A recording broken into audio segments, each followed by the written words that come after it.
Yamakwa ba de oba top notch plumbing. Eno ye plumbing dwumedie ho enkyerɛkyerɛ na wotwe bia ewo this very channel. Ye from RSM. Na wotwe we no ye mamu the general overview afa plumbing ho. Se ye ka plumbing a ye nsuo water management and afa fittings connected to plumbing no eno ho kwan ye befa so asiesie no eno ena ye plumbing. Enti ena no ye behwe senia work from the Ghana Water Company Limited to your house. Said their system no etie. Se Ghana Water Company Limited for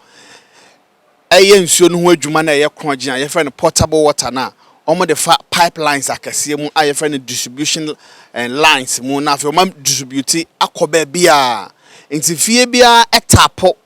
na de koni fie no bia de koni fie a na de akodi ni dwuma obi wo ho aya na wo storage tank baby a okra nsuo nti otwe nyina gum na fe wa use wo fie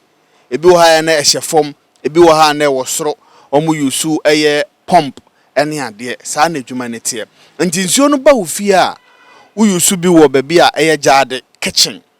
wo use bi enso ewo baby a wo ye ohunye eye toilet wo use bi enso baby a wo di dware eye bath na sa ho no nyina nso ye wo fittings wo ho a eye plumbing fitting okọ baby eye ehunye a eno ye WCD efe no water closet eno wo ho okọ kitchen na the kitchen sink ewo ho no metoda nso okọ kitchen na o kitchen sink osanso water heater sa water heater no nso okọ bath a obenya water heater nso ewo ho no obenya bath wo ho jacuzzi bath ni nyina wo ho sa niam ahodo ni nyina no ana ye kana plumbing a ye hu adwuma na plumbing no eno mo hwehwe sa niam ni nyina eye ni ye se de be ya nsuo no beba ofie na munsuo no enkoye bone emfa emaum enti channel we a wo hwe na wotwe bia ye de nkyerɛkyerɛ efa plumbing ho ebeba wakwamu de hia ne se bibi ekyerɛ wadwen a na wafrɛ ana obetimi abisa question no with this very page and our frɛ